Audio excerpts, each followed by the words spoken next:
우리가 지난 2달 동안은 사순절을 지나고 부활주일까지 야고보서를 함께 살펴보다가 저의 신앙 경건 훈련에 맞추어서 말씀을 나누었었습니다.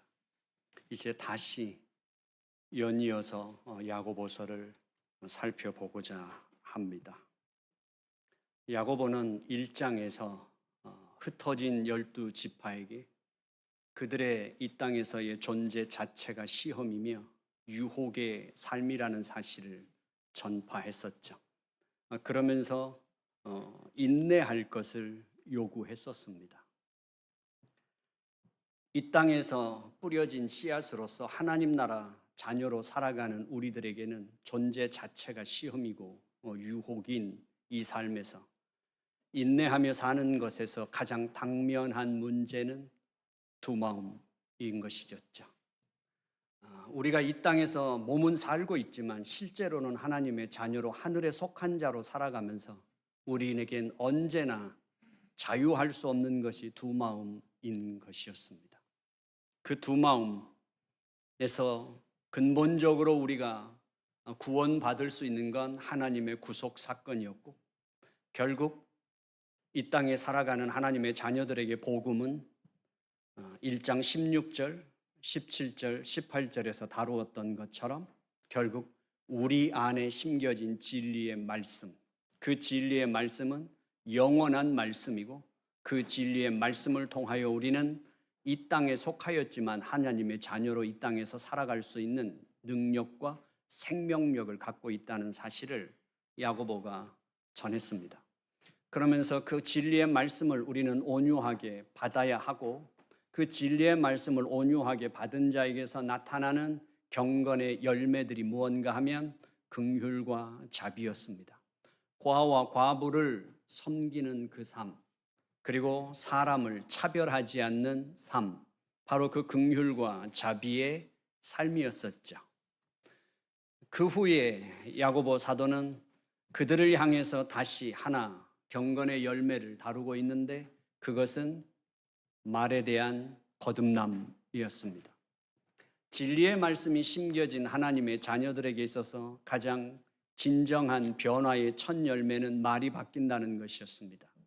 우리에게 있어서 혼돈스럽고 그리고 파괴적이며 이기적인 언어에서 이제 하나님의 사람으로 진리의 말씀이 심겨진 자에게서는 생명의 말씀, 구원의 말씀, 화해의 말씀, 그리고 섬기고 회복하고 치료하는 그 하나님 나라의 생명의 언어를 사용해야 된다 하는 것이었죠. 그래서 야고보는 2장에서 신랄하게 비난했던 것이 어떤 것이었냐면 입으로만 믿는 신앙이었습니다. 행함이 뒤따르지 않는 신앙, 그 행함이 뒤따르지 않는 그 신앙에 대한 아픈 지적은 예배당에 사람이 들어올 때 부한 자와 가난한 자를 대하는 교인들의 그리고 그리스도인들의 삶의 모습을 지적했습니다. 그리고 오늘 당장의 실존의 문제 앞에 부딪혀 있는 자들에게 따뜻하게 하라, 먹어라 라는 그 말로만 하지 자기 삶을 함께 나누거나 진정한 섬김이 실천이 없는 기독교인들을 향한 야고보의 질책이 있었습니다. 그래서 야고보는 3장에서 우위로부터 나는 지혜, 그 우위로부터 나는 지혜가 무엇이며 그 지혜의 풍성함을 다루었습니다. 그 지혜의 풍성함을 다룬 후에 야고보는 오늘 4장에 와서 우리 교회 안에 있는 하나님의 백성들 안에 점철되어 있는 다툼과 시기와 분쟁의 삶, 또 다른 세속이 물들어 있는 그 교회를 향한 하나님 앞에서의 회복, 돌이킴의 길을 제시하고 있는 것입니다. 결국 야고보서에서 야고보가 이제 다루고자 하는 것은 끊임없이 1장부터 야고보서에 등장하는 교회의 심각한 문제 두 가지가 있었는데, 하나는 분열과 세속화였습니다. 그 분열과 그 세속화, 그 두 가지에 대한 이제 4장 1절부터 4절까지의 말씀에서 야고보는 그 암덩어리를 제거하고 싶어 합니다. 근원적으로 하나님의 백성들 속에, 교회 속에 있는 그 시기와 다툼과 분쟁의 근원적인 원인을 다루기 시작하죠. 우리들의 겉모습 속에서, 그리고 우리의 입술을 통해서 어떠한 화려한 언어를 구사한다 할지라도, 그리고 우리들이 어떤 행동을 한다 할지라도 2장 3장에서 야고보는 그걸 꿰뚫어 보았습니다. 언어로서 감춰질 수도 없으며 언어로서 그것을 헤쳐나갈 수도 없는 언어의 문제를 2장에서 꿰뚫어 보았던 것처럼 이제 4장에서 교회 안에서 일어나는 분쟁과 갈등과 시기의 문제에 대한 근원적인 문제를 파고 들어갑니다. 그 근원적인 문제를 파고 들어가는 데 있어서 교회 안에서 갈등하거나 시기하거나 분쟁이나 그런 분열이 일어날 때 성도들에게는 누구에게나 다 명분이 있다는 사실이에요. 다 교회를 위한다는 명분, 그리고 하나님의 영광을 위한다는 어떤 명분과 어떤 이유와 어떤 것을 들이댄다 할지라도 결국은 어떤 신학적인 근거를 들이대든 어떤 신앙적인 명분을 들이댄다 할지라도 교회 안에서의 분열과 시기와 갈등과 분쟁의 진정한 근원의 뿌리는 우리 속에 있는 인간적인 욕망에 있다. 야고보가 그것을 건드리고 있는 것입니다. 그래서 그 욕망으로 말미암아 나타나는 결과는 어떤 것인가 하면 결국 교회는 그 분쟁으로 말미암아 치료가 어려울 만큼 상처를 받게 된다는 사실입니다. 그리고 교회는 수치 안에 빠진다는 사실을 우리는 현대교회, 우리의 교회 역사 속에서 분명하게 우리도 인정할 수밖에 없는 것입니다. 교회 안에서 항상 저의 두려움은 그것입니다. 교회 안에서 갈등이 있을 때, 그리고 교회에 어떤 변화가 일어날 때마다 교회에서 어떤 것을 주장하고 결정하는 사람들은 별로 영향을 안 받아요. 왜냐하면 그분들은 교회가 분열이 되든 갈등에 휩싸인다 하더라도 그들은 어느 교회를 찾아가든 찾아갈 것이니까요. 하지만 그때 놓치지 말아야 할 것은 그것입니다. 교회 안에서 발언권도 없는 것 같고 교회 안에서 주일날 한 번 이 예배를 하나님 앞에 예배 드리기 위해서 찾아오는 소리 없는 그분들에게 상처는 치명적일 수 있다는 사실입니다. 우리는 그것을 절대로 간과해서는 안 되고 지금 야고보는 교회 안의 근원적인 문제를 다루고 있다는 사실입니다. 그래서 이제 4장에서 4절부터 10절까지의 말씀에서 야고보는 겉으로는 신앙적인 것 같지만 실제로는 너무도 세상적인 우리를 날카롭게 파고 들어온다는 사실입니다. 결국 교회 안에서 시기하고 분쟁하고 갈등하는 모든 것에서는 이유가 있습니다. 이유가 있는데도 불구하고 우리는 시기하고 갈등하고 분쟁이 일어나고 분열하면서도 우리는 기도합니다. 분열을 하면서도 우리는 예배를 드리고 분열을 하면서도 우리는 말씀을 붙잡는다고 말합니다. 결국 우리는 어떤 하나님 나라에 대한 명분, 교회에 대한 명분, 그리고 우리가 하고 있는 어떤 신앙의 행위들이 분쟁 가운데서도 기도해야 하는 것이 마땅하지요. 어떤 갈등이 있다 하더라도 우리는 말씀 앞에 있는 것이 마땅합니다. 그럼에도 불구하고 우리는 그런 신앙적인 행위와 명분이 있음에도 불구하고 어쩌면 우리 속에 있는 진정한 그 시기와 분쟁과 갈등의 근원인 우리의 인간의 욕망이 결국은 그 욕망을 위하여 기도하고 그 욕망을 위하여 말씀을 붙잡고 그 욕망을 따라가는 것이 아니냐 하는 것입니다. 그 욕망 때문에 신앙의 명분을 찾는 것이고 그 욕망 때문에 신앙의 행위를 놓지 못하는 것은 아니냐 하는 것입니다. 우리가 하나님께 전심으로 구한다 할지라도 결국은 우리의 욕망이 그것을 덮어버리고 마는 것이죠. 하나님께서는 그것을 허용하시지 않을 거라는 걸 우리의 내면에서는 이미 알고 있기 때문에 결국 우리의 진정한 욕망은 하나님께 구하여 응답받기보다는 사람들과 다투고 분쟁하면서라도 우리의 욕망을 따라가고자 하는 것이 우리의 모습이 아니냐고 야고보가 지금 주장하고 있는 것입니다. 우리에게 있어서는 분명합니다. 어떤 명분과 어떤 의도가 있다 하더라도 분명한 것은 우리의 욕망을 바꿀 의향은 없다는 사실입니다. 그래서 우리는 더욱더 욕망으로 견고해질 수밖에 없는데, 그것이 내가 그렇게 하나님 앞에 그 명분과 의도를 갖고 간절하게 기도한다 하더라도 하나님이 만약에 내 편을 안 들어주신다면 우리는 하나님도 떠날 준비가 돼 있는 사람들이 아니냐는 것입니다. 기도해봤더니 하나님은 없더라. 내가 그렇게 헌신하고 봉사하고 내가 그렇게 믿으려고 노력했는데도 아니더라. 결국 우리는 하나님조차도 내 편이 아니라면 가차없이 하나님도 내 원수가 될 수 있는 사람들이라는 사실이죠. 그것에 대한 무서운 근원이 야고보가 1장에서 다루는 겁니다. 나누어진 마음이라는 거예요. 나누어진 마음. 오늘 본문에서는 신랄하게 다루고 있는 것이 가늠한 여인아. 가늠한 여인. 그러면서 세상과 벗하고자 하면 하나님과 원수 된다. 중간지대는 없다고 말하는 것이죠.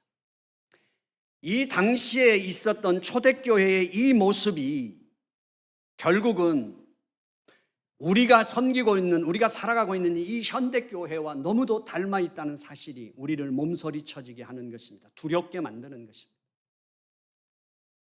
그래서 우리는 어디까지 왔을까요? 우리의 언어 속에 숨어 있는 우리의 모습은 뭘까요? 우리는 이렇게 다룹니다.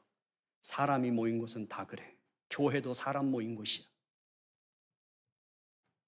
우리는 이미 이 선까지 내려왔습니다.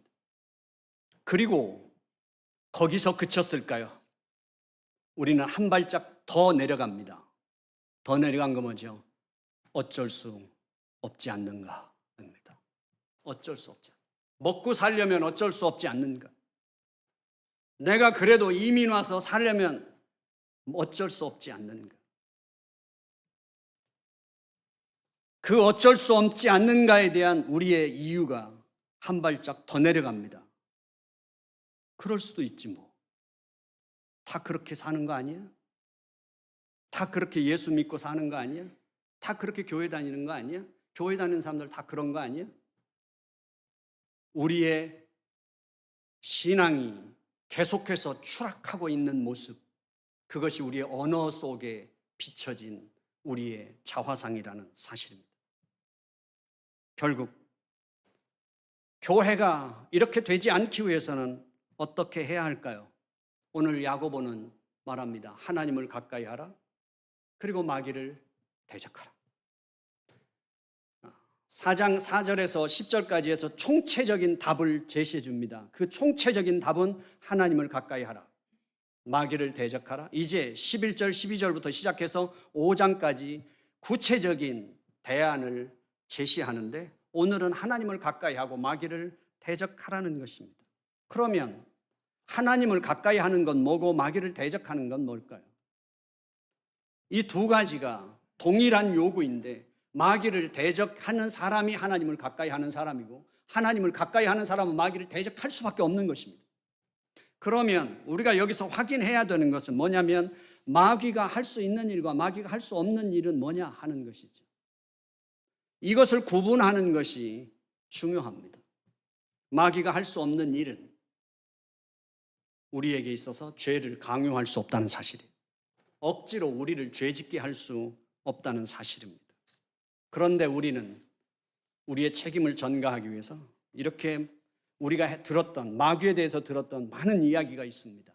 우리의 선배 목사님들이나 어른들한테 예배 시간에 조는 사람은 졸음 마귀가 들어가서 그렇고 교회 봉사하고 새벽기도 나와야 되는데 다음에 하는 사람은 차차 마귀가 들어가서 그렇고 텔레비 많이 보는 사람은 텔레비 귀신이 들어가서 그렇고 우리는 너무 많이 들었잖아요.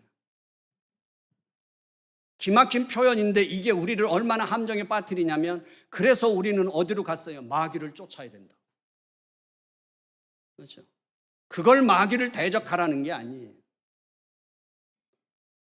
우리의 책임을 회피하지 마십시오. 이런 거죠. 마귀가 와서 하와를 설득했습니다. 하나님의 말씀을 갖고 하와를 설득했고 예수님에게 와도 설득했는데 하와에게 와서 설득했어요. 그랬더니 하와가 선악과를 따먹었어요.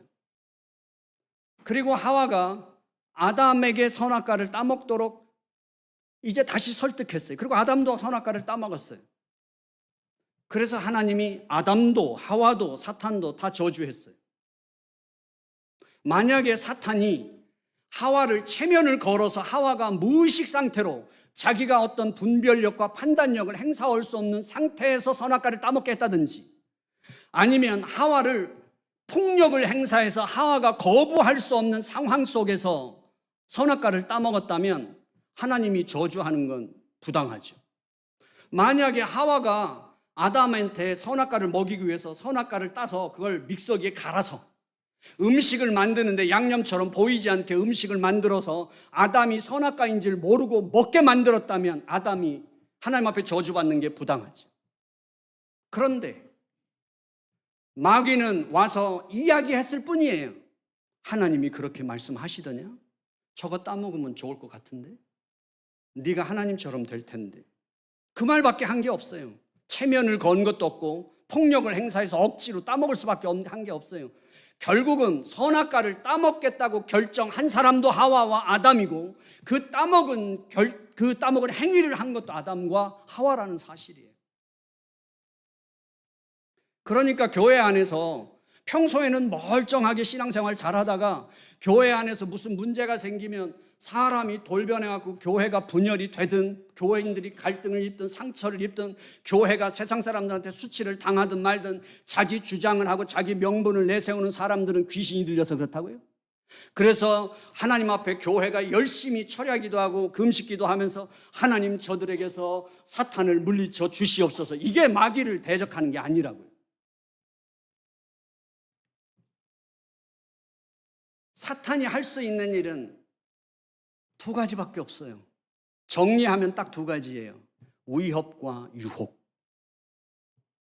그 위협도 폭력을 갖고 위협하는 게 아니라 이런 거죠. 예수만 믿어갖고는 못 살 것 같다 라는 두려움이 우리 속에 들어온 거예요. 말씀만 붙잡고는 이 세상에서 살아남을 수 없을 것 같은 두려움, 그게 들어오는 거예요. 그래서 버팅기다가 어떻게 되는 거예요? 막판에는 나도 세상으로 합류하는 거예요. 그러면서 우리는 뭐라고 말해요? 어쩔 수 없잖아. 다 그렇게 사는 거잖아. 다 그렇게 예수 믿는 사람도 그렇게 다 살잖아. 분명 성경은 마귀의 존재가 분명하게 확인시켜주고 있고 그것을 있다고 말합니다. 그리고 마귀들은 활동하고 있고 그리고 영적인 존재이고 분명히 우리가 그 마귀를 대적하기에는 엄두가 나지 않을 만큼 강력한 존재입니다.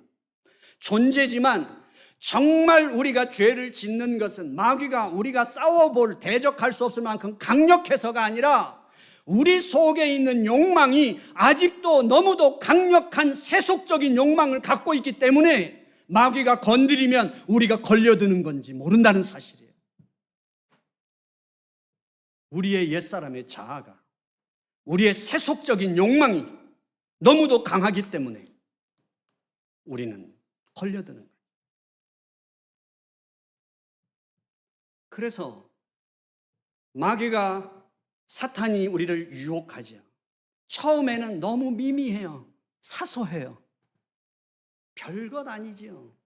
내가 그만 멈추면 멈춰질 것 같고, 내가 그다음부터 안 하면 될 것 같고, 내가 그다음부터 거절하면 될 것 같고, 내가 언제든지 다시 믿음의 자리로 돌아가서 나는 언제든지 할 수 있을 것 같지만, 그러나 처음에는 미미했던 그것, 산불이 처음에 발화될 때는 어린아이의 작은 종재기에 물 한 바가지를 가지고도 끌 수 있는 불이지만, 그러나 그 불이 확산되면 감당할 수 없는 불이 되듯이, 모든 걸 다 살라버리듯이 죄는 유혹을 먹고 계속 자라게 됩니다.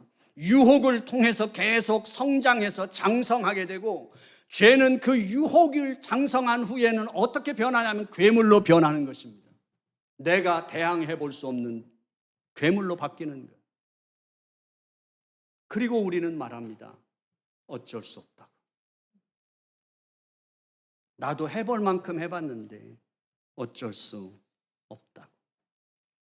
분명한 건 마귀는 우리를 협박한 적이 없으며 억지로 죄를 짓게 한 적도 없고 체면을 걸어 우리의 의식을 마비시키고 죄를 짓게 한 것이 아니라는 사실입니다. 분명한 건 죄를 지은 건 나 자신이라는 것. 나의 선택이었고 나의 결정이었고 나의 행위였습니다. 우리 중에 누구도 내가 원하지 않는데 내가 거부했는데 죄를 짓게 한 것은 아무 존재도 없다는 사실입니다.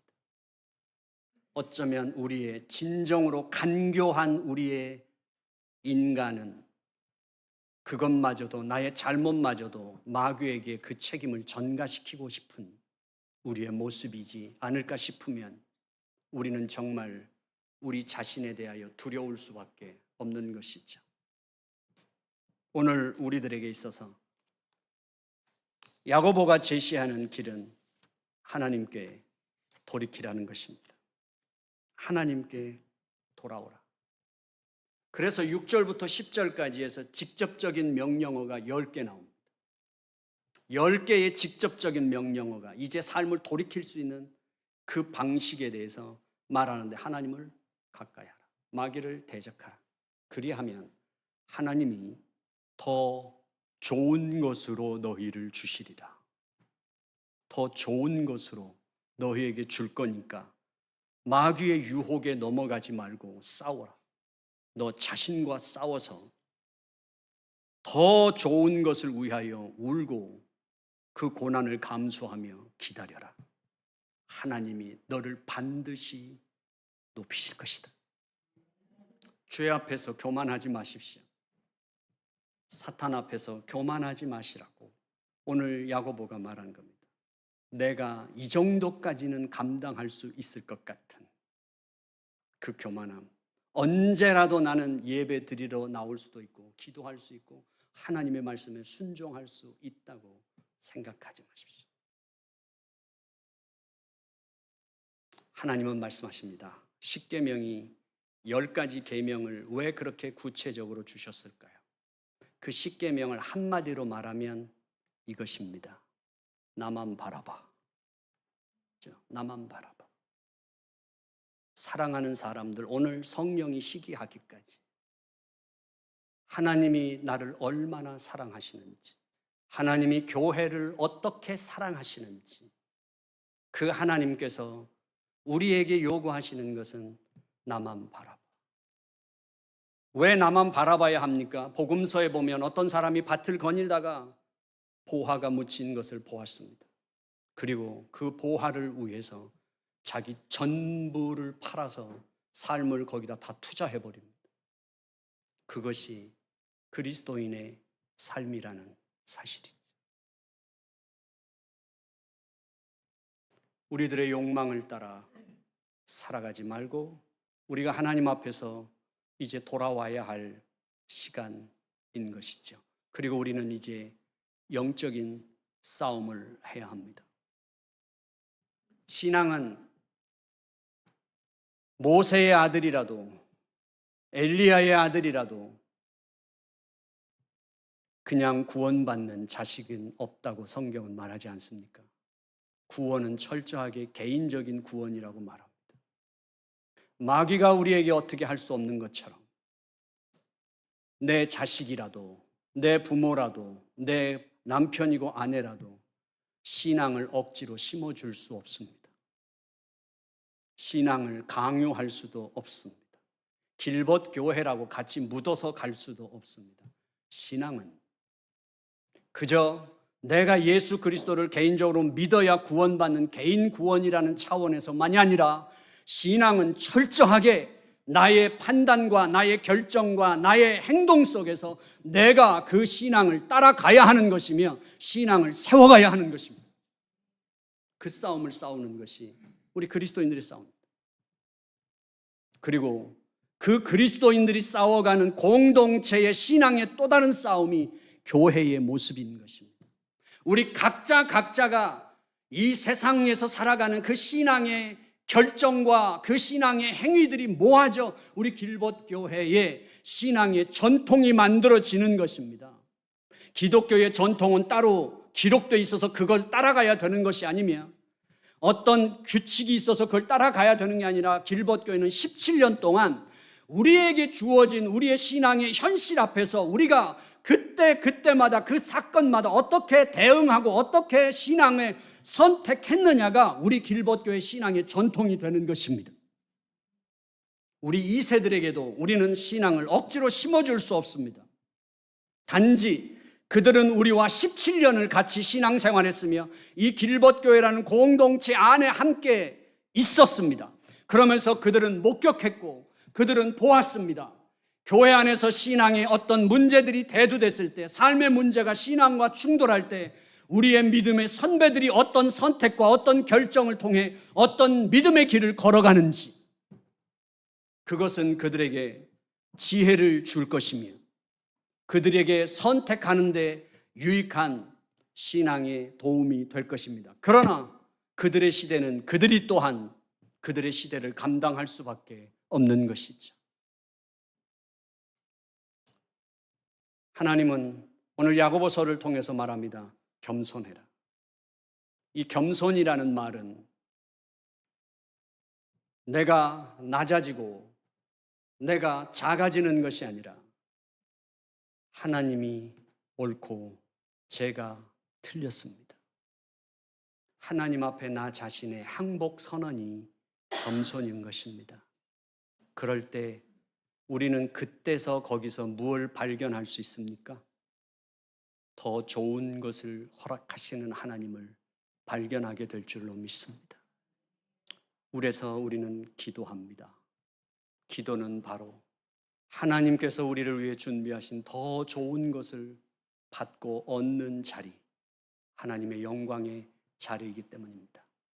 사랑하는 성도 여러분, 교회 안에 갈등이 없어질 수 있는 유일한 길은 딱 하나 있습니다. 그것은 세상과 똑같아지는 길입니다. 왜요? 우리는 이미 세상을 다 터득한 자들이기 때문에 그렇습니다. 그래서 능력 있는 자에게 능력만큼 대가를 지불해주고 실력 있는 자에게 실력만큼 대가를 지불해주고 영향력을 끼치는 사람에게 영향력을 끼칠 수 있는 만큼 대가를 지불해주고, 그러면 우리는 당연하다고 생각하지 않습니까? 그거야 당연하지.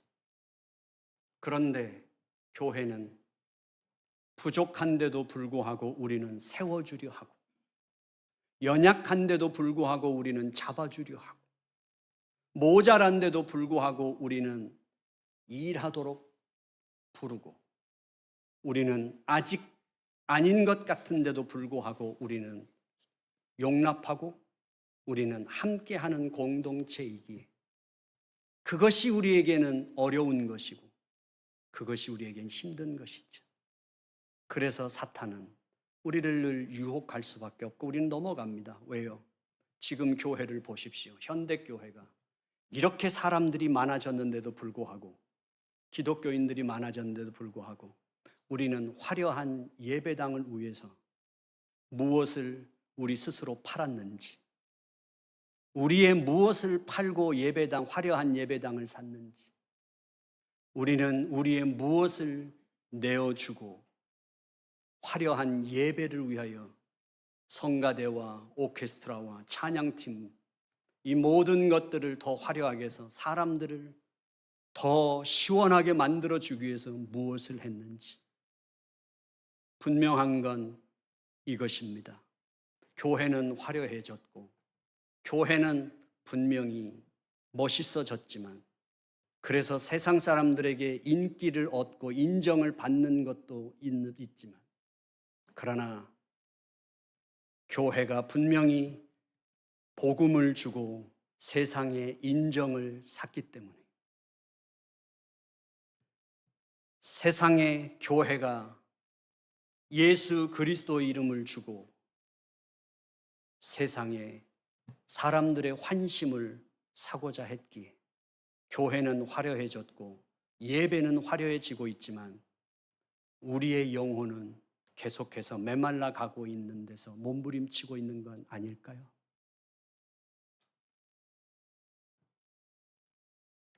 우리의 욕망이 이 세상의 문제를 만들지 않습니까? 분명한 건 이것이죠.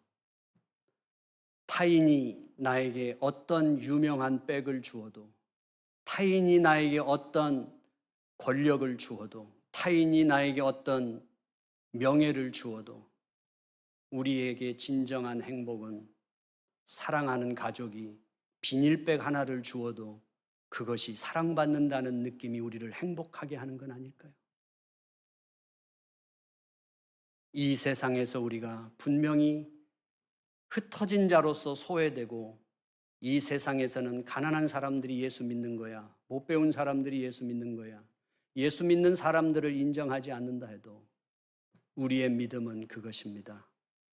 우리의 기쁨은 하나님이 나를 인정하신다는 사실 하나. 나는 그분에게만 인정받을 수 있다면, 그분이 나를 인정하신다면 그것으로 충분한 사람들이 우리라면, 우리는 천막을 치고도 성령 하나님의 충만하신 은혜 속에서 춤을 추던 한국 교회였습니다. 일본의 압제 속에서도 우리는 많은 것들을 박탈당하며 고통 속에 살아도 아버지가 나를 인정하시는 거라는 그 확신 때문에 고난의 길을 감수했던 교회였습니다. 이제 우리가 그 길 안에서 우리의 온전함을 쫓아 다시 일어설 수 있는 길복교회가 되기를 주님의 이름으로 축원합니다.